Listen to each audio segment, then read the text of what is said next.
మన ముకుందాలో లాంగ్ హారాల పండుగ నవంబర్ 8 నుంచి 16 వరకు ఫ్లాట్ 9.99% VA తో వివరాలకు సంప్రదించండి. నమస్తే రమ్మగారు. నమస్తే చే రమ్మగారు, జానపద కథలు ఏదైనా ఒకటి చెప్పుకుందామా? మామూలుగా రాజులు రాణులు మాయమంత్రాలు అవును. రాక్షసులు పిశాచాలు గంధర్వులు యక్షులు వాళ్ళు వీళ్ళుగా మారిపోటాలు అవి కథలు ఉంటాయి బాగా. మన రామారావు గారు నటించిన చిక్కడు దొరకడు కదలడు వదలడు రాణి రత్నప్రభ అలాంటి సినిమాలు భలే బాగుంటాయి.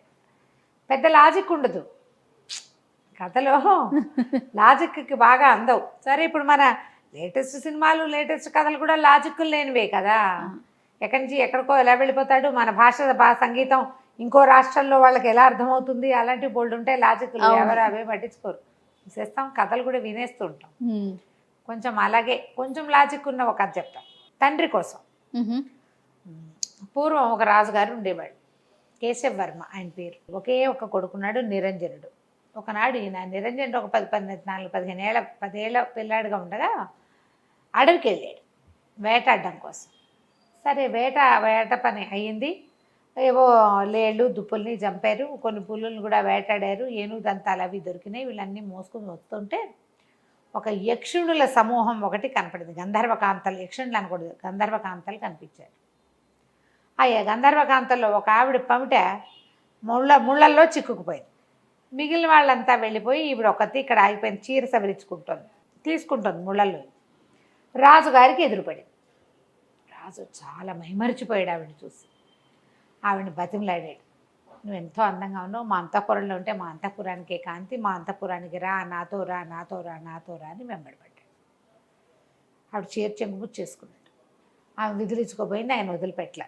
బతిమలాడడం మొదలుపెట్టాడు. నువ్వంటే నాకు చాలా ఇష్టం, నువ్వు భలే ఎంతో చక్కగా ఉన్నావు, అద్భుతంగా ఉన్నావు, నాకు నచ్చావు, అంతఃపురంలో ఉండు నాతో ఉండు, నా జీవితాన్ని సార్థకం చేయి, మా జన్మ చరితార్థం చేయి, మా ఇల్లు పావనం చేయి. ఇలా బతిమలాడుతుంటే ఆవిడ, ఏంటి నువ్వు, నీకు అర్థమవుతోందా, నేను మీ జాతి దాన్ని కాను, నువ్వు నరుడివి, నేను గంధర్వకాంతని, నన్ను పిలుస్తావేమిటి, చూసి వెళ్ళిపో, పిలవకూడదు, పోనీ నాకు కూడా రావాలనిపిస్తే అది వేరే కథ, నేను నిన్ను చూసి రాదలుచుకోలేదు, ముళ్ళలో చేర్చంగి ఇరుక్కుందని నుంచుంటే వెంబడబడతావా, పో అంది. అయినా ఆయన వదిలిపెట్టలే, బతిమలాడడం మొదలెట్టాడు. దాంతో ఆవిడంది, నీ కళ్ళ వల్ల కదా ఇది వచ్చింది, నేను చూడంగానే నేను మైమర్చిపోయానని చెప్పాడు. కళ్ళు నీకు ఈ పిచ్చని కలిగించాయి, నీ కళ్ళ వల్లే నువ్వు ఇలాంటి వ్యామోహంలో పడ్డావు, నీకు కళ్ళు పోతాయి, గుడ్డివాడి అయిపోతావు నువ్వని చెప్పించి ఒక్క విదిలించుకుని రయ్యమని వెళ్ళిపోయాడు. రాజుగారి కళ్ళు 2 పోయినాయి. ఏం చేస్తారు, ఆ గుడిగా రాజుగారిని మోసుకుని తెచ్చుకున్నారు. ఎన్ని వైద్యాలు చేసినా ఆ కళ్ళు రాల. అయితే ఒక మంత్రవేత్త ఒక ఆయన వచ్చి, శాపం వల్ల పోయిన కళ్ళు వరం వల్ల రావాలి, శాపానికి అవసానం ఏదైనా ఉండాలి, ఎవరు శపించారో వాళ్ళే దీన్ని సరిచేయగలరు అని చెప్పి వెళ్ళిపోయాడు. జనం అంటున్నారు, ఆమె ఎవరో గంధర్వకాంత ఎక్కడో కనపడింది, శపించింది, ఈయనకి వెళ్ళాడు అనవసరం కావిడి పాపం, అంత అడగకుండా ఉంటే వదిలేసేది, ఇబ్బంది పెట్టాడని ఈ పని చేసింది అనేసరికి గంధర్వకాంతల దగ్గరికి ఎవరు వెళ్తారు. కానీ రాజుగారి అబ్బాయి నిరంజనుడు అప్పటికి 20 ఏళ్ళు వచ్చాయి, 10 ఏళ్ల పాటు ట్రై చేశారు. ఆయన శాపం నాటికి అబ్బాయికి 10 ఏళ్ళు, ఇంకో 10 సంవత్సరాలు గడిస్తే ఏకైక పుత్రుడు. అతను ఏమన్నాడంటే, ఈ రాజ్యం నాది రేపొద్దున, మా తండ్రి తర్వాత నేనే చేస్తాను. మరి మా తండ్రిది తీసుకుంటున్నప్పుడు తండ్రి శాపం గురించి కూడా నేను ఆలోచించాలి కదా, నేను వెళ్తాను, నా గంధర్వకాంత ఎక్కడుందో వెతుకుతానని అన్నాడు. అందరూ హాహాకారాలు చేశారు, వద్దు అసలు కుదరదు, గంధర్వులతో ఆట మంచిది కాదు అంటే, కాదు నేను ప్రయత్నం చేస్తా అని బయలుదేరాడు. ఒక గుర్ర వేసుకుని వెళ్ళాడు. ఈ వాళ్ళ రాజ్యానికి ఈశాన్య దిక్కులో గంధర్వులు ఉంటారని ప్రతీతి. ఈ రాజుగారికి కూడా ఈశాన్యం వైపు ఉన్న అడవిలోనే ఈ గంధర్వకాంత కనపడింది.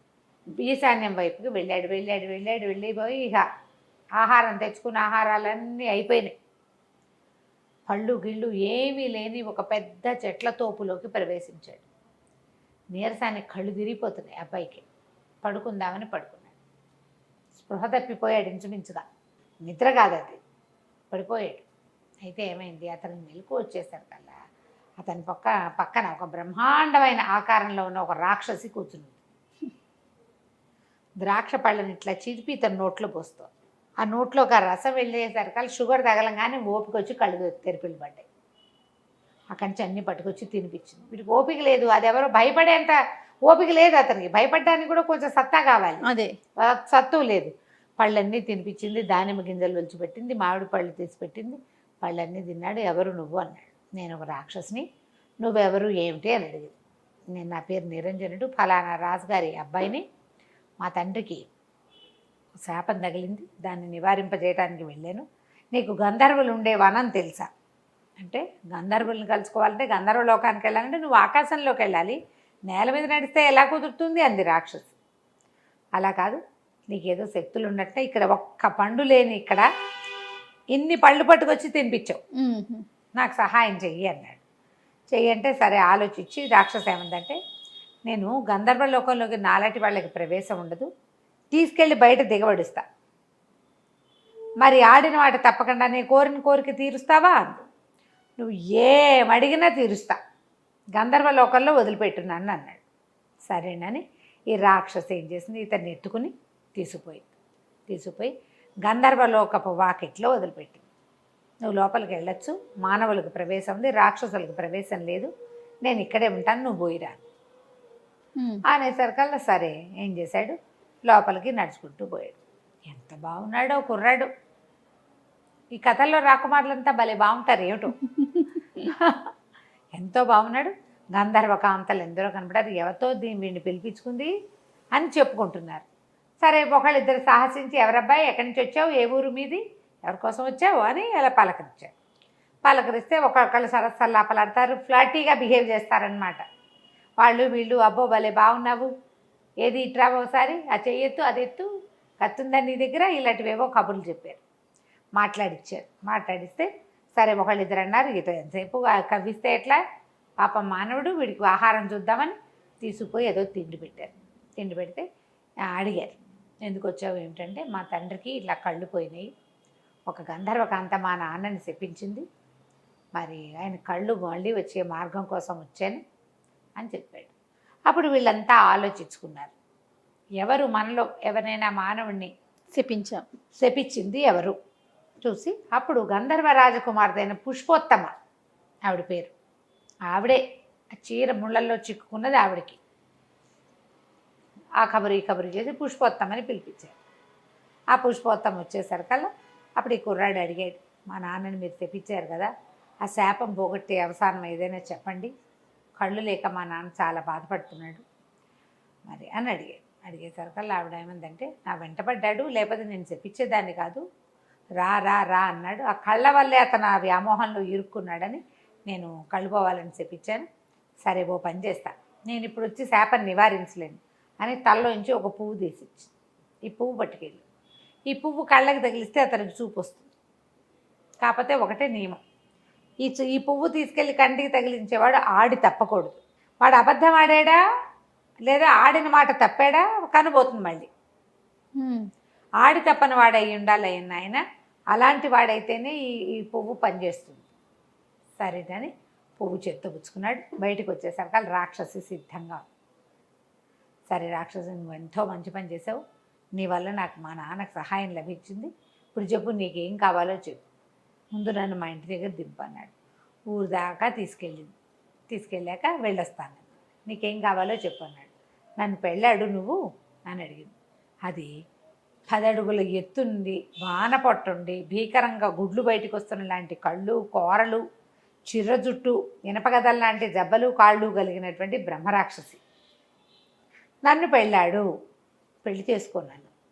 ఏం చేస్తాడు? సరేనన్నాడు, నువ్వు ఇక్కడే ఉండు, ముందు మా నాన్న సంగతి చూసి వచ్చి నేను పెళ్లి చేసుకుంటాను అన్నాడు. పిశాచి లేదా రాకాసి. సరే రాజ్యంలోకి వెళ్ళిపోయాడు, తండ్రి దగ్గర కూర్చున్నాడు. అక్కడి నుంచి తండ్రికి కళ్ళకి ఆ పువ్వు తగిలిచ్చాడు. కళ్ళు వచ్చేసినాయి. అందరూ ఆశ్చర్యపోయారు. సరే అబ్బాయి అన్నాడు, నాన్న మళ్ళీ ఒకసారి బయటికి వెళ్ళే పని ఉంది నాకు, నేను వెళ్ళొస్తాను అంటే, ఏం చేయటానికి అనేసరికి అలా అబ్బాయి ఏం చెప్పాడంటే, ఒక రాకాసి చాలా సహాయం చేసింది, మరి ఆమెను పెళ్లి చేసుకుంటానని మాటిచ్చాను, పెళ్లి చేసుకోవాలంటే తండ్రి అన్నాడు, ఏముంది దాన్ని అక్కడెక్కడో వదిలేసావు, రాకాసిని పిశాచిని నువ్వు పెళ్లి చేసుకోక్కర్లేదు మానేయమన్నాడు. నాన్న మానేశాను అనుకో, ఆ అమ్మాయికి మాట ఇచ్చా, ఆ పిశాచికి మాట ఇచ్చాను, ఇప్పుడు ఆడి తప్పితే నీ కళ్ళు పోతాయి నాన్న అంటే, నాకు కళ్ళు పోయినా పర్వాలా, పిశాచిని పెళ్లి చేసుకోవద్దు నువ్వని తండ్రి బతిమలాడాడు. నీ కళ్ళున్నా లేకపోయినా నేను ఆడి తప్పనన్నాడు కుర్రాడు.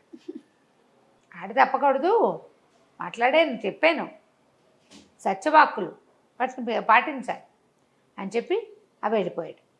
నగరం బయట ఆ పిశాచి తోటలో కూర్చుంది. తను రమ్మన్నాడు, పెళ్లి చేసుకుంటాను పదా అని చేయిపుచ్చుకున్నాడు. చెయ్యి పుచ్చుకునేసరికి ఆ అమ్మాయి, ఆ రాక్షసి ఒక అందమైన అమ్మాయిగా మారిపోయింది. ఆశ్చర్యపోయాడు, ఇదేంటి, ఇది ఎలా జరిగింది అన్నాడు. ఎలా జరిగిందంటే ఆ అమ్మాయి ఏం చెప్పిందంటే, నేను మా ఇంటికి ఒక మహర్షి వచ్చాడు, నేను ఫలానా ఇక్కడికి చాలా దూరంగా ఉన్నటువంటి ఒక గుప్తుల రాజధానికి చెందిన రాజకుమార్తెని, మా ఇంటికి ఒక ఋషి ఒక ఆయన కొద్ది రోజులు ఉండటానికి వచ్చాడు. వచ్చేసరికల్లా ఆయనకి నేను ఇలాగ వికృతాకారంతో ఆయన భయపెట్టడానికి ప్రయత్నం చేశాను, రంగులు పూసుకుని రాక్షసిలాగా.